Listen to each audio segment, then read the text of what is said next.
Before YouTube, I had no friends, and I had never been on an airplane. Now, thanks to the success of my YouTube channel, I have many friends, as you can, I'm wearing blue, as you can see behind me and in my shirt, and I can fly an airplane. Not legally, but I did watch an extensive YouTube tutorial on how it's done, so I do feel confident. But today, we're here to talk about you becoming very, very successful. You're over here now, on YouTube, a platform that really has changed my life. Now you might be saying to yourself, this channel has 0 subscribers. This is literally my first video on this channel. I do have a channel that has more subscribers than 0, a few more. And I make a shit ton of mistakes every single week still. I made them in the beginning, and I've carried them through, and I continue to make them to this day. So on this channel specifically, I'm going to keep it to YouTube growth style content and talk to you about how to make YouTube your actual life, because it is, I would say, as far as time freedom goes and flexibility and the fact that you just get to do whatever it is that you want to do with your life and find a way to monetize it, it's kind of a job like no other. So you're in the right spot if you're thinking about really dedicating some time to this. And it really is a bit of a complex, tricky thing, this YouTube. It's a bit of a moving target every single week. The objectives change and they don't tell you, and then new things appear, and then sometimes you gotta make shorts for a little bit, and then you can stop making shorts. And then some weeks your videos have to be 16 minutes, and then some weeks they have to be 25 minutes, and sometimes they gotta be 2 minutes. This is all part of the infinite game of YouTube, and hopefully you've come here and you've signed up and you bought the ticket, and now you get to take the ride for the rest of your lifetime. That sounds really terrible, like you're imprisoned to YouTube. You're not. It's a nice prison. You can go anywhere. You can work in a coffee shop in Costa Rica if you want in this prison, so I guess it's okay. Now that we've moved the camera again, I'm gonna talk to you about some things. I have been able to generate over $100,000 in revenue pretty consistently for a number of years now. I'm going to talk to you through some of those strategies, as well as some of the things that I would have done differently if I had to go back to 0, or I guess I am going back to 0. Right here, you're watching back to 0. And the money made is all through a variety of different things, such as ad revenue, sponsored deals, or actual products that you can sell. We're gonna talk a little bit more about that in the video. Let's move the camera again. Tip number 1 is to make your niche or your niche for your YouTube channel, depending on where you're from, something that you're really truly passionate about. As I mentioned, YouTube is very much an infinite game. There is no finish line. You're never gonna be like, yes, I've made it as success, I retire. PewDiePie's still making videos every single day, and he's been at it a minute, and I would consider him a pretty successful YouTuber. So learn to enjoy the process and enjoy the day-to-day, and make the things that you like to do part of your job, and they will continue to be your job, and you're building your portfolio right now for what you get to make in the future.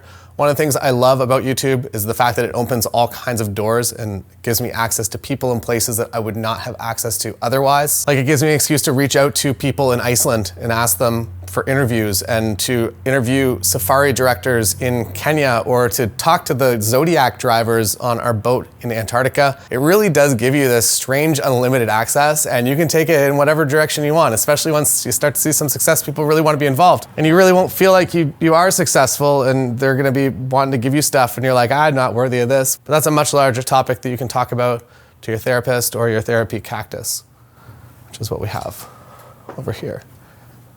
It's down there, therapy cactus.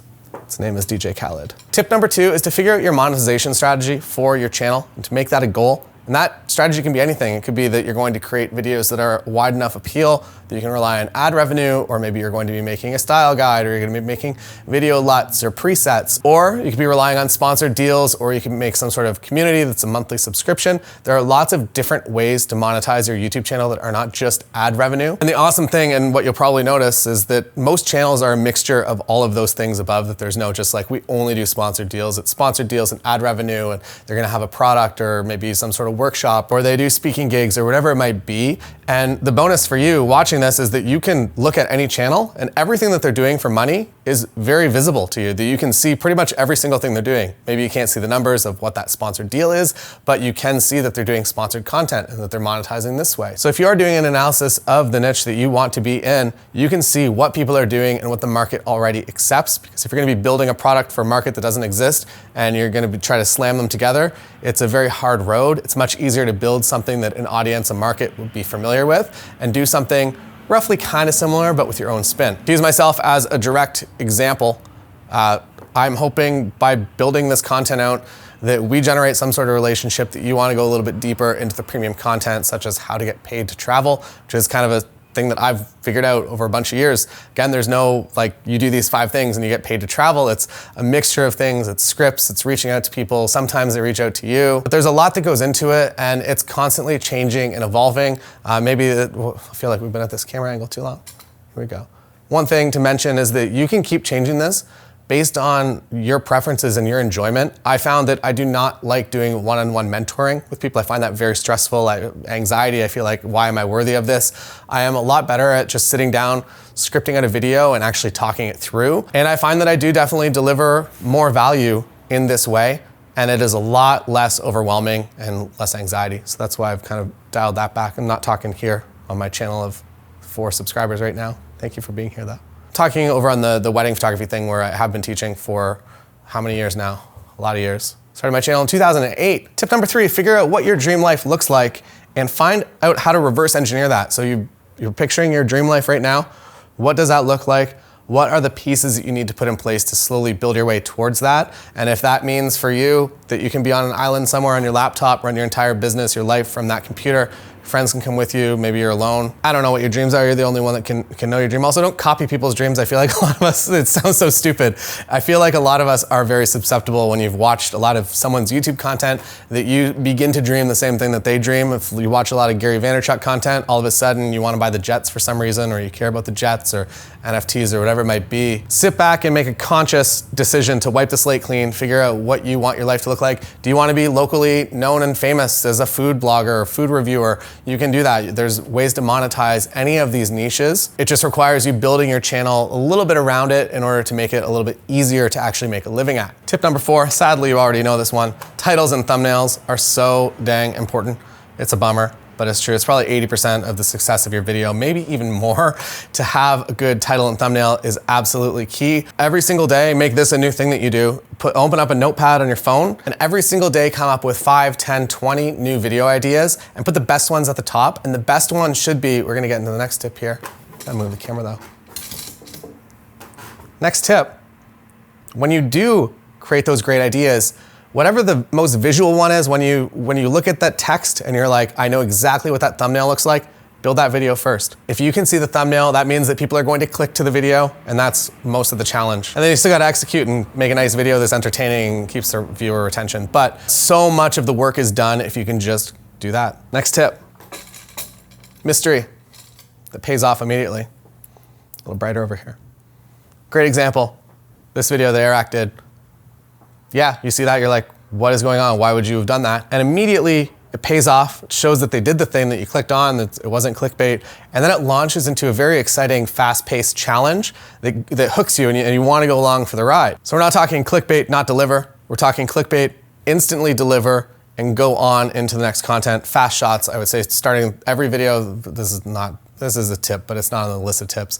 In the first 30 seconds, make it as exciting as you possibly can. And to hold the viewer through that 30 seconds, there's a pretty good chance they're going to watch the rest of the video. However, if you lose them and you end up rolling into a sponsor ad 15 seconds into a video, you are going to lose a lot of people that could otherwise have enjoyed the video and watched that full video, which means more of your videos are going to be recommended to them. Last tip, we'll go here. Plan your videos out to speed up your production process. For instance, the entire video that you've been watching has been scripted. I wrote this down so that I don't have to edit, that I can just say these words. And maybe it's not entirely scripted word for word, but it is bullet pointed, which means that I am more cohesively and concisely going to actually tell you the things that I have come here to tell you. And I don't want to make you sit through 45 minutes of content in order to get something that I could have told you in 6 or 7 minutes. I feel like I don't know, it's on the screen right now. That's a good one. I'll give you a moment to read that. So write an outline, a few jokes, keep it nice and easy for you to record, and when you actually get back to editing, it's going to take you significantly less time than if you had to chop down for 45 minutes. We're at a runtime right now of 13 minutes, and you can see how long the video got cut down to, which means my post-production life is so much easier. So those are my tips, and I hope that you enjoyed them. Please subscribe, because I'm new here, and I don't have many friends yet. And I have no video. This is the first video, so I can't even be like, go check out this video, because I don't have any others. Maybe I'll link to my other channel. I don't know if I can do that. This is the first time I've made a second channel. See you next time. Thanks for being here. And drop any questions you have in the comments below, and I'm happy to answer them and to tell you the things that I learned, because YouTube really did make my life a heck of a lot better. and I hope that it makes your life better too.